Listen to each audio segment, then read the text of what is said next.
Right about now, she is a beauty queen. Yani ukimwona tu hivi. It took a while. You go like, huh? Who's hosting this show? She looks so good, complete with her sash.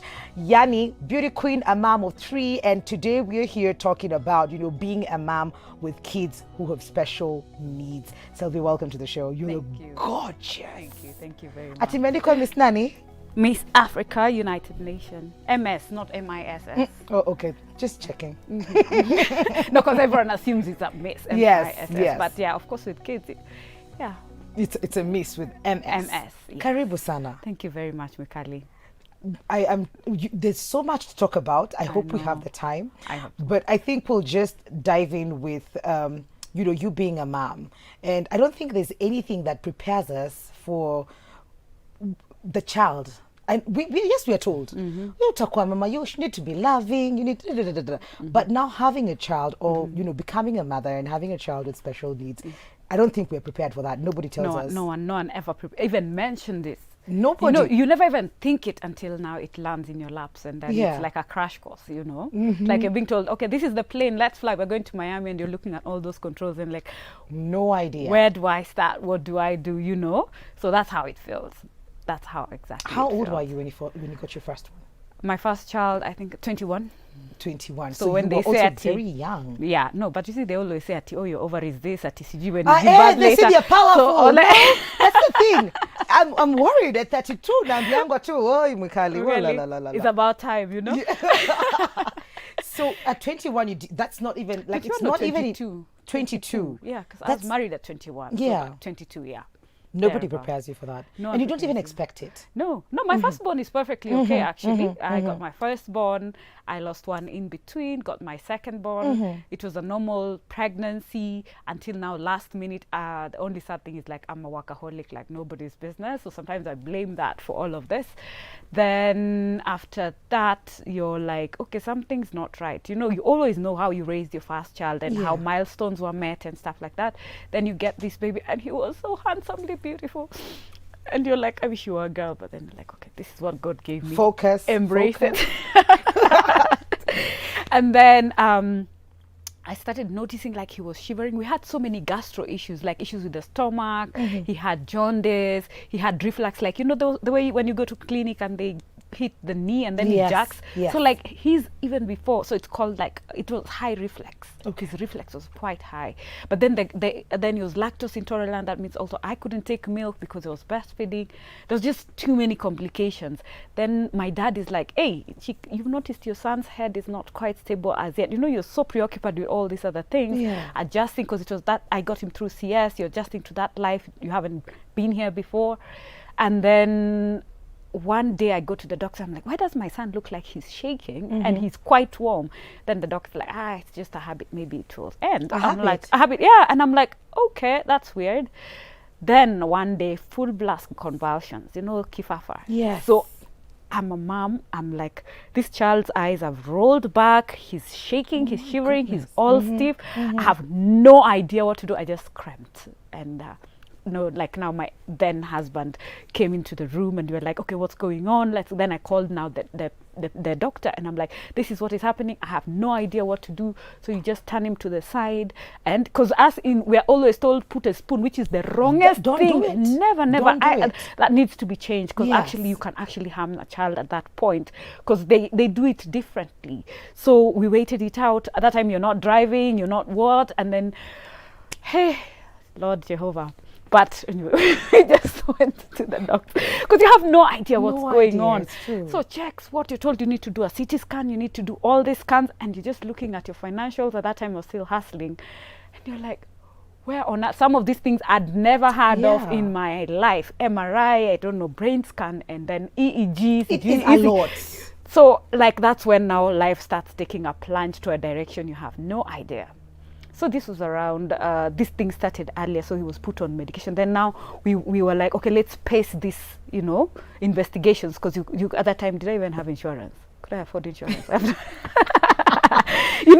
you're being told God what test is like 30 grand. We're talking 2010. Yes.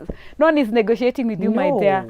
So you're like, okay, I'm going to do this. I need to do this. So now you even have to panga your salary. Those ones of like, okay, let's base. Then after a while I had to quit my job because now I'm forever in hospital, I'm forever here. So even the income that is coming, that was now was kaput. So I decided, okay, I can try and do my own business because I need to balance my life, this, and then at that time also hubby was out for a while. Then he was now trying to get back to work and stuff like that because something's got to give, right? Yeah.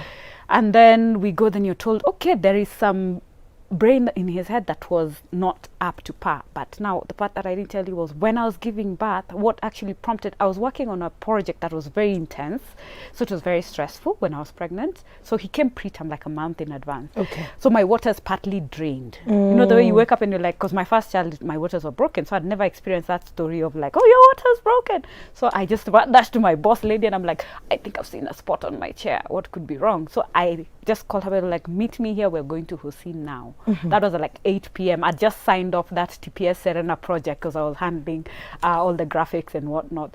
So I finished and off hospital. You have emergency scan, you have to wait for the doctor to be called.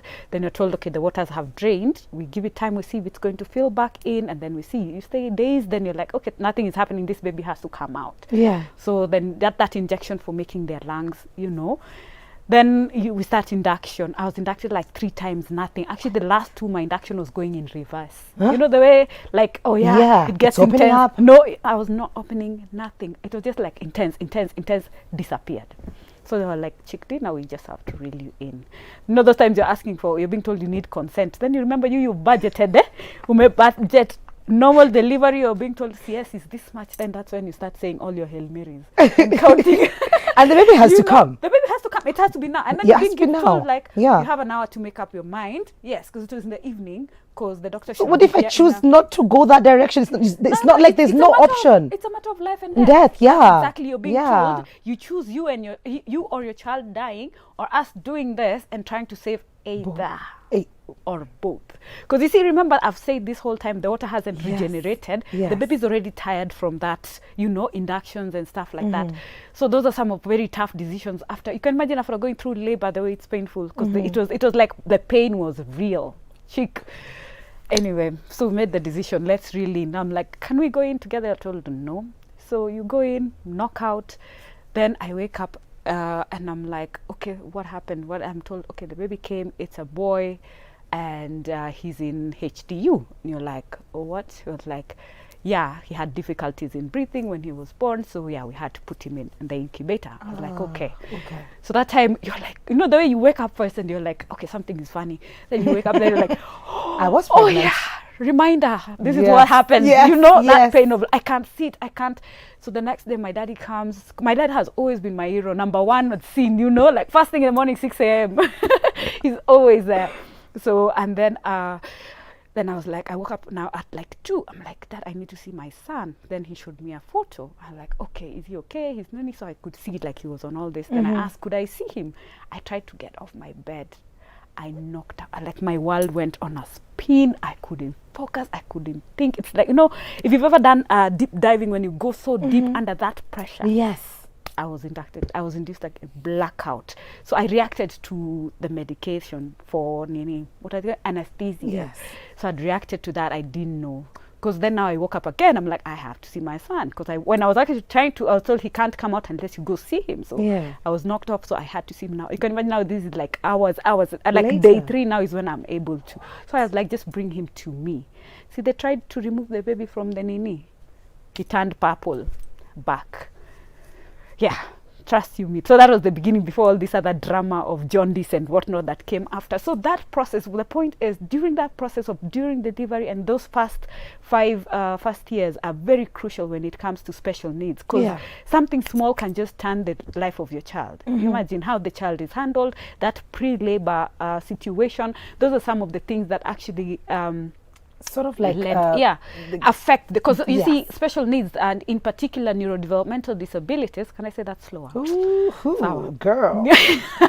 I'm like, yes. All right. So neurodevelopmental disabilities, that neuro, that is brain, and then development. So some of these disabilities just come either that lack of oxygen, that small span when you're making that decision, or a mismanagement during the birth. And the way we always hear like, oh, something went wrong, something small. That small thing can can be the cause of either autism, cerebral palsy, but Down syndrome is more genetic, you know, and then we have other rare diseases that are caused by very many things. But those first two is what really needs to be watched up. A part of me normally feels like these parallel programs, you know. Anyway, I won't go there, but you get my point. I do. At 6 months, when we were going now, when we could finally afford to do the CT head scan the night before, there is something I'm always trying to remember if it was the night before or the day after. I'm like, hey, I don't feel so good. Then you go and do that test and you're told, you're pregnant. You're like, no way. I'm like, you cannot tell me this is a special time. And then tell me this is, I was like, no, this is not happening. But then I was like, I can't deal. What? Yes. So you can imagine all this drama. And then, because the last thing you see now with us mothers, you're the last thing you think about. Yes. You at CG at after delivery, I need to do CG at the contraceptive. It Zero. was nowhere. So in 6 my months mind. in. Yes. We're taking a very short commercial break. Sylvia over here has decided to just, let it all out. If you have any questions, kindly remember to send them on 111 444 111. We're taking a very short commercial break. We'll be right back.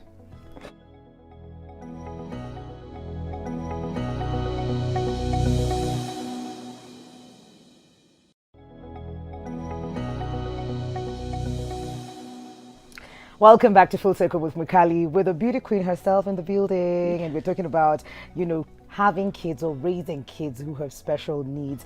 Mukali, ask Sylvia, how old was the baby when he got the first convulsion? 3 months. 3 months. Yeah.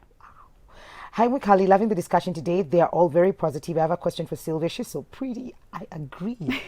They can't believe she's a mom of 3. How does she cope with the 2 kids with special needs? It's a real struggle for moms out here.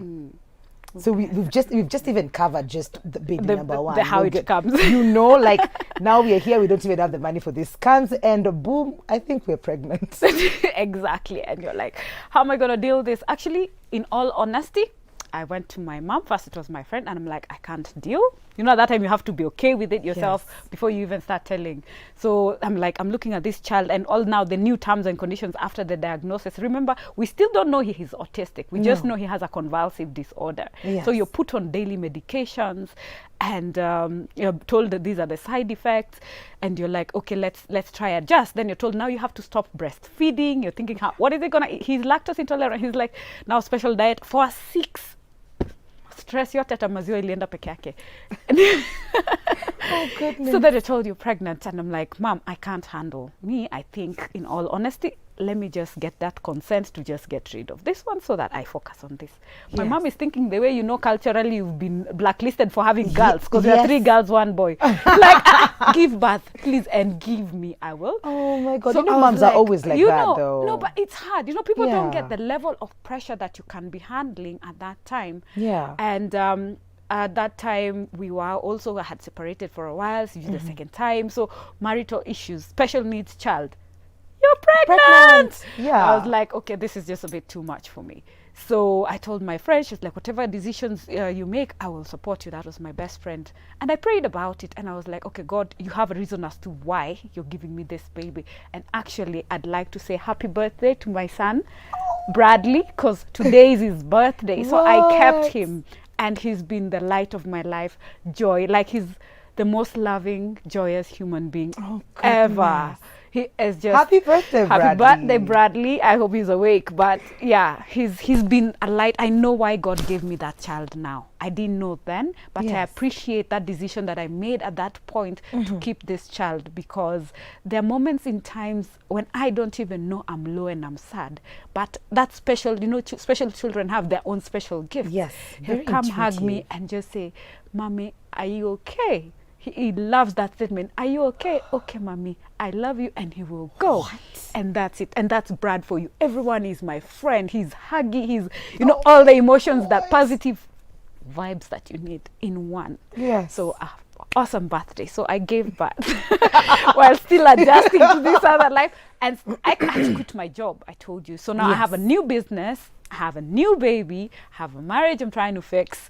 And I made it. I'm here. I'm alive. So Brad, then now when Andrew was 3, when Brad was, let's finish with Brad's entry. It was also like, I was in pain the entire pregnancy. What? I was on painkillers. I even discovered ice cream can be a medicine for pain. Yeah, No. low abdominal. Trust me, nilikuwa natumana saa 9 ice cream. Ya kukula ama unaekelea kwa tumbo? No, kukula. Like ice cream. Thank God I like ice cream. Yeah, so at some point the doctor was like, we can't be on meds anymore. We need this baby out. So that's another preterm baby. So even I was like admitted for a while because they can't find what is wrong. And you know, the baby looks is developing okay. So Bradley comes early, and then after that we discover it was appendicitis. So 1 week after CS, I go under the cot. Again? Yes. And 1 week after that, my marriage went south, and that was the end. That was the last. So we left when my child was 3 weeks old, is when now my marriage ended. Yes. So we went to live with a friend of mine for a while until I could figure my stuff out. Because remember, I'm nursing a CS, I'm nursing like, you know, when they do an appendicectomy, they dunga here and here. So I'm nursing all of this. I have a new business that I'm trying to figure out how it's going to run. I had a big project about starting, and that's when I met my mentor. Like, God aligns everything for you in ways you have no idea. And the days I look back and I'm like, how did I get out of that? Like from sleeping outside, you know, to actually you slept outside. As in we had to like leave everything. Then everyone is like, go back home. You're thinking, guy, the way I left to go with a big wedding. You know, those my I know. of like, how am I going back to my parents' house?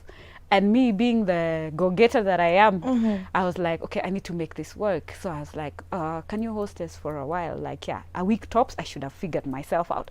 So that means they were at your maternity leave at OCS, what? I had to forget that.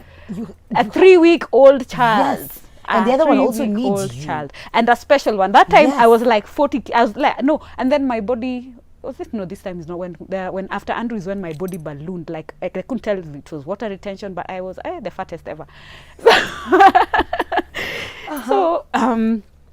So baby Brad arrives, and I'm like, which child comes into this life where we don't have power, we don't have water, I can't afford diapers. Actually, I had a bill of like 80-something K that's still outstanding, I think, at Aga Khan, that the doctor just said, it's okay. To just go home. It's okay. You know, it gets to that point, I just had to be clean. I'm like, dude, I'm so low. I know I owe you, but whatever I can, I will pay. So I think that anesthesis, I always say, God, let me win a lottery one day so that I can at least, you know, that debt that is just at the back. Because like, it never leaves you. Yeah, my son's life, you know. So I look at that and I'm like, I should be able to do this one day, one time, you know, just random and go back. Because at that time you're like, you're the man, you deal with it. And you know, when you're having wrangles and you also get tired. You get worn out. Is it the babies? Is this? So that was at the point I was like, I had to choose a side. And I was like, you just go sort yourself. When you're ready to deal with all of this, let me just have at least one thing to think about.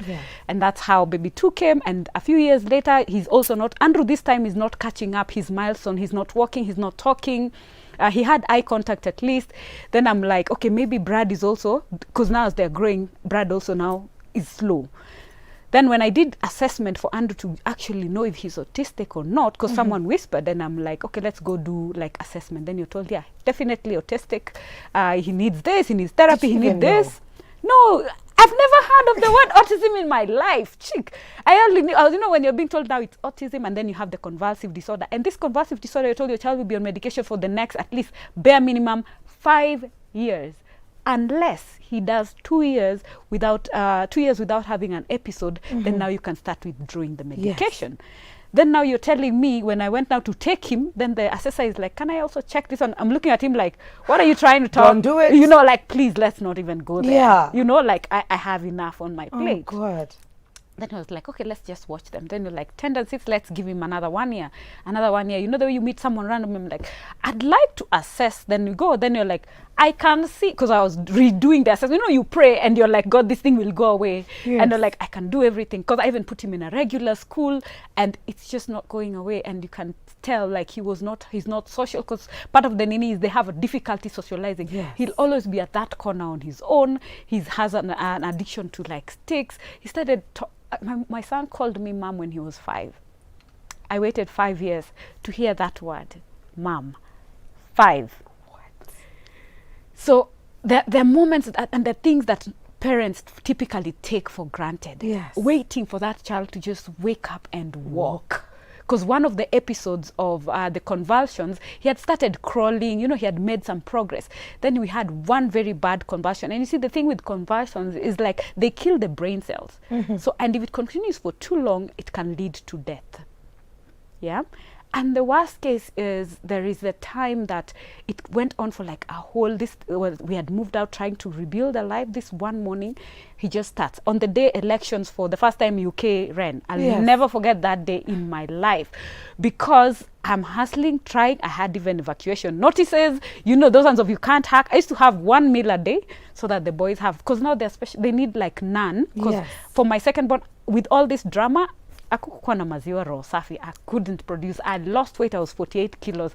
The people think I'm small now. By the way, this is the fattest I can get. Oh, so like, I was like 48 kilos, looking like I've stolen kids. You know, like the way they don't have look a baby. Like yours, no, not at all. My son was like here. So he used to be the carrier of my bag. Then I had Andrew on the back. And this tiny baby like this. At 48 kgs. Chick D, there is a time I walked in town, Madam, kwani mama ya watoto ako wapi? Like even clinic, like, they just be looking at you, those ones from, because you can't leave them with anyone. At that time, I had one nanny we had to go with, and she was so quiet. I was like, at least she stuck with me through that, you know, through this difficult time. Because sometimes I'm like, as much as she was not as engaging with the boys, because I was like, if she was that talkative, at least maybe they would have started picking things, done things faster. You know, there is a day I came, I slept, I couldn't wake up because I was just not eating, working too much, and my body couldn't wake up that day, and she assumed I'd left. So I wake up, I find my kids, one in a basin, the other one just crawling, the TV is off, hashi's huko anaotajua amefanya morning work, and I'm like, is this what my kids go through every day? What? You know that pain? And you're like, nikimfukuza ndatoa mwingine wapi? You know? Nanny, like, if I start on nanny dramas, that's a whole show on its own. Oh my God! Because you can't find someone who will embrace them for who they are. Because remember, these kids are nonverbal. As much as Andrew said, "Mom," it took him another 2 years to be able to say a sentence. Even now, he can only respond in like a few words. He understands fully. He can sing. Remember, one people always confuse singing and talking. Those are two different departments. He knows the latest Niger and bongo songs, some that I don't know. But having a conversation is a challenge. So that's the one lesson, that there are two totally different parts of the brain that operate, the musical and actually the communicate. We're getting school. Brad, he started at 3, catching up. Now he wasn't verbal. Also, he started talking. Right now, he's a parrot. I'm like, dude, can you shut up for a minute? You know. So when the assessment came, they were like, he has tendencies of autism, not severe. But what we conclusively found out was like he has ADHD. This is attention deficit hyperactivity disorder. You know. Schools tusiingie hapo. I was about to go there because chick, you go here, you're told we can deal. You go 1 week. Let me tell you the most painful one that I'll never forget, that I cried. They're like, yeah, we take special kids. I take him. I'm like, all I want is progress, right? So for me, I'm like, yay, he's now potty trained. He can take himself to the toilet. He knows how to say susu and whatnot. That to me, as a special parent, is a big deal. You know, diapers out. Hey, chica used to pay. Then one day they come back and they give me a report form. And it's cannot. You know the way they say fair, good, everything is not. Have you ever felt like your life crashes before you? I cried. I was like, God, what is this? And then now I was called for a meeting. Later they were like, there's no, me, I'm like, I was clear. Is it you paying the fee? No, it is me. I want him to socialize. The fact that he knows turn taking, the fact that he can spend time with other children, the fact that at least he's saying one word, the fact that he can at least write a count. Because you see, repetition, there are parts of the brain that are very active. That repetition is very okay. I'm okay with that. Then they're like, no, how do we grade? I don't know, who told you when you have to grade this child? Can you just let him be? And there was only one teacher who could handle him. So he's looping in the same class because the other teachers cannot handle. So I always say, just make the right decision at the right time. Because but see, the other thing is, I couldn't afford a special school. So even life itself also gives you, you know, like blockages. Because I couldn't afford to take my son to a special school. Because that you're telling me at 50 grand a term. Others per month. One child. Yes. Remember, I have the older one. Yes. I have this one. This other one is catching up. Yes. and you're thinking your kabiashara is just starting. You know, when you regret quitting your job, okay, you appreciate because you have time to be able to handle your kids. Yes. But then you look on this other side and you're like, okay, how am I going to deal with this? There are people God put in my life. I tell you, you meet people, I always say, for a reason, a season, or a lifetime. And you never know what God has in store for you when he's making you meet that one person. Because there are people who've stood with me. And to this day, I cannot say if I'll be where I am if those people did not walk into my life. And I want to say a special thank you to them. Let me not, you know, they know themselves. At what point did Andy Speaks get birthed? Because you are learning the hard way. The hard way. Peke you're the one who's being told these big words. You're the one who's being told we cannot. You're the one who's learning that they have these tendencies, they cannot feed them this, the doctors are telling you this and this and this and this and this. For you to be able to create a platform where now you are dispatching this information on also allowing other moms to come on board and share the same, at what point did that begin? In 2015 I had to have a meeting with myself and I did something called alabaster, because you see, I remember I've packed the fact that I had a divorce, sort of full, whatever, you pack it like the things in life you pack on the side. So I set goals, and then it got to this 2018 was a very specific year. I was questioning God, because you see also your spirituality. The problem is in our country there is all this, oh, you must have done something, because everyone looks at you as the parent, you did something. Because even when after I said, oh, now I'm divorced, everyone's like, what did you do? I'm like, please. Did I have to have done something? Like, does it have to be me? Yeah. You know, like you take that seat, and you realize as a woman you're at a disadvantage. And the earlier you realize that you have to double mark time, and everything that you do will be judged. Yeah. Good or bad, you will be judged for it. That People is so will make true. presumptions about you. Yeah. All the decisions that you make, everyone is going to judge you by that. So in 2018, my main question to God was, why give me 2 special kids alone in this, you know? I always say, I feel like I got to a forest, I was told, chickpea crossover, akuna map, akuna headlight, no to just go figure it out. That's how special needs parenting actually feels, because every day is a deadblock. You figure it out, you make mistakes, and there is no information, there is no statistics, there is so much stigma, first of all. So I decided, if you give me, so there is one verse that God sent me for a whole consistent month. Proverbs 31:8-9. Go ahead and speak for my people. Speak on behalf of those oppressed and ensure that justice is done. Exactly that. So it was not making sense. I like motivational. I open, it's that same verse in a different whatever. My morning book was like the same thing, but I was like, okay. And this one day I was in church, and Andrew, you know, they can't stay in a space for a while. So Andrew was like, I'm done. He started screaming, whatever. I was like, okay, there we go. And you know, in Catholic, that consecration time is like that very special moment. Quiet. You know? Yeah. You know, we had already gotten used to the eyes and daggers when he starts. You know, they're like, mtamenyera pia mimi, I need some soul food, you know. So we stepped outside. Then, of course, now I have to be outside watching them. Then this lady, like, fights through people, gets to me. And she's like, hi, I know you don't know me. I just have one message. God says he knows and he understands why you had to leave at that point. But he wants you to know that he loves you. What? And Chickdee goes. And I'm left there thinking like, okay. Dry buckets. No, like first of all, you're trying to take it like, what are you talking about? Then there was that shooting that happened in the US of hubby killed wife, killed himself, left, you know, 3 kids. That was my cousin. I had just spent summer with her. Yes. That like a short while before. So there is that. I have to think of travel because like not many of us had been in touch. She had grown up at our house for a while, and I was like the last one from here to go visit. And then now comes this death, and then I had lost one of my best friends, and everything was crashing around me. So I asked God, what's my purpose? If you're taking everyone close to me, why am I here? Because when I looked at a photo and I'm seeing I'm the only one alive, you question yourself like, okay, I'm next. Have I lived my life? Have I delivered what I need to do? Because even when I went to New York for the funeral, I was at the mall trying to fix, my phone was being fixed. I was with my niece. Then this white lady comes and says, God loves you. Huh?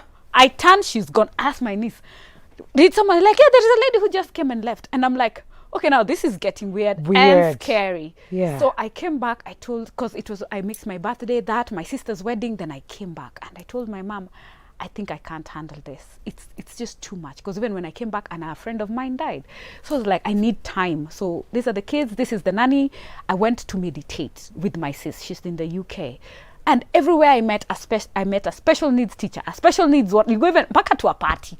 You're meeting a special needs. Then I was like, okay, I'm hearing you. I'm hearing you. You know, you're pretty loud right you now. Know, like yeah. Okay, I hear you. So now I came back. I was like, okay, message well sent. This is why I give you these children. Yes. I need you to follow through. So now me being the perfectionist, okay, so what name is it going to be? When is it? You know, the way we are. Yes. How am I going to do this? Because you know the other thing is like, and then there was that part he said. Moses could not speak. Yep. And look at where he ended up. Yep. You know, just start. And I remember my best friend told me, just, you know, at least know what it is. I wrote, I researched, I did all that.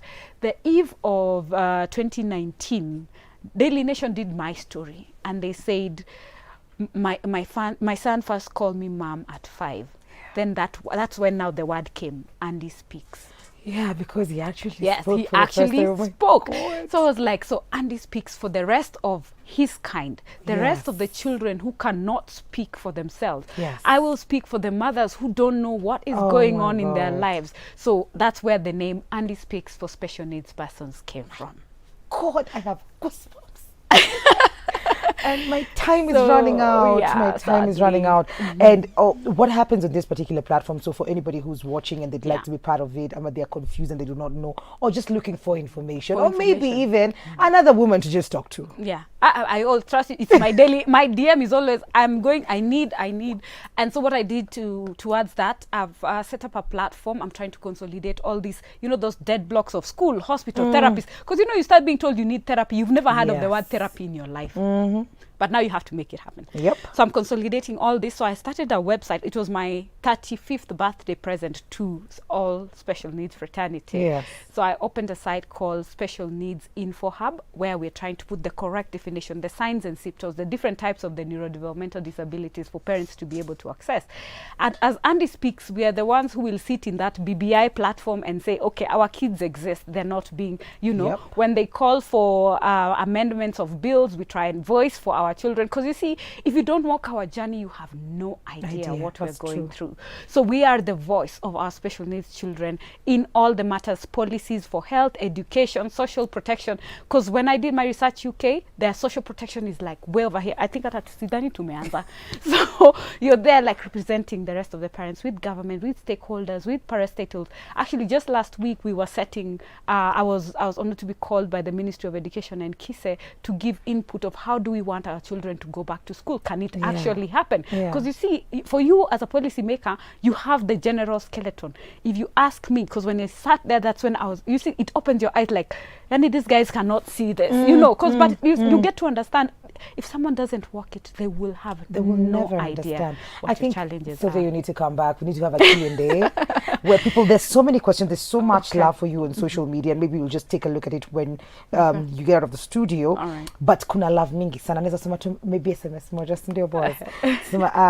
Morning Mikali, say hi to that beautiful lady and ask her what keeps her going. That is Maggie from Nax. Oh, right. You know, what keeps you motivated and keeps you grounded in this journey that you take? God, my children, and a promise to myself to be the best version of who I can be. So long as it glorifies God's name, I'll be the vessel and the voice for it. Perfect. Yeah. I got my baby through CS. Akawekwa 3 days kwa incubator. Akapata jaundice after 5 months. Then the head was still shaking. Then 2 years later, he convulsed 3 days consecutively. Bila kuamka, akawekwa tubes in the nose. Ndo akule. A week later, akawa sijui mbona ameandika wazimu lakini but sahi ako poa. It was tough. Moms go through a lot. Big up Sylvia. God loves you. Hi Mukali, I'm proud of Moraa. I really adore her fighting spirit. That is Cornelius Kimurgor Sanga from Nandi Hills. So much love for you. Thank you. And social media ni Andy Speaks. Yes, Twitter Andy Speaks #4. Instagram is Andy Speaks. Facebook, it's a group where we share and encourage, and we also connect it to other smaller groups on WhatsApp when you reach out. We have a project that we're supporting the most needy with medication. That is been like, as Miss Africa, that's been one of the projects that I've been doing. I'm so sorry, we didn't even get to talk about your sachet and you being a beauty queen. But we really don't have time. Thank you know. so much. God Thank bless you. you. Keep doing what you're doing. And yes, happy birthday, Bradley, we love you, baby. We're taking a very short commercial break. We'll be right back. This is Full Circle with Mikali.